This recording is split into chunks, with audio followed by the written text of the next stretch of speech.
Cube Radio.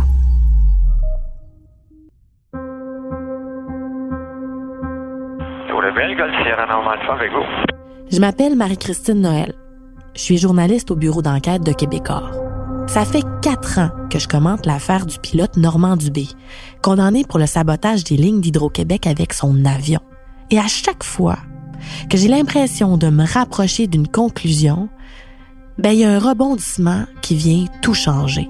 C'est un crime totalement prémédité, là. On s'est attaqué aux installations les plus importantes dans le but, justement, de faire mal à Hydro-Québec. À la suite du sabotage des lignes de transport d'Hydro-Québec, le procès a été placé sous le sceau de la sécurité nationale. Le crime est considéré comme tellement dangereux que certains détails vont rester secrets à tout jamais. C'est gros, là. Est-ce qu'il y a des choses que vous auriez fait différemment dans toute cette histoire-là depuis les dernières années? Comment voulez-vous faire différemment? Moi, j'allais faire un tour d'avion. Qu'est-ce que vous voulez faire de différent? Le premier jour du procès, un témoin se suicide. Et puis là, Normand Dubé accuse cet homme-là, qui vient de mourir, d'être l'auteur des méfaits. Et puis on se rend compte que ce témoin-là est impliqué aussi dans un autre procès pour lequel M. Dubé a été condamné, pour avoir commandé des incendies criminels chez des fonctionnaires avec des cocktails Molotov. La vengeance, c'est un plat qui se mange froid. Puis tabarnak, tout le monde va manger. Il fera pas autrement.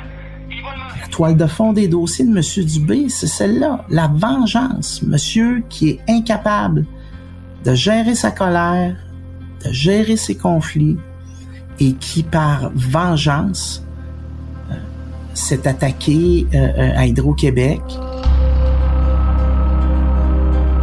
Et puis, au moment où il y aurait peut-être eu des chances en appel de ses verdicts fin 2020, Normand Dubé part en cavale. Et il devient l'un des 10 criminels les plus recherchés du Québec. Puis comment vous avez fait pour passer quand même 6 semaines? Comment vous avez fait pour rester caché aussi longtemps sans qu'on vous trouve? Je m'étais ramassé avec un taxi haïtien à Montréal. Aussi incroyable que ça puisse paraître, c'est l'histoire que je vous raconte dans la nouvelle série Balado de Cube Radio et du bureau d'enquête. Par pure vengeance. Est-ce qu'après 2 procès, 4 ans d'enquête, est-ce qu'il y a des éléments que je pourrais rapporter cette fois-ci qui nous permettraient de mieux comprendre ce qui se serait passé et de savoir s'il a commis les méfaits par pure vengeance? La série est disponible sur Cube, dans la section Cube Radio et sur les autres plateformes de balado.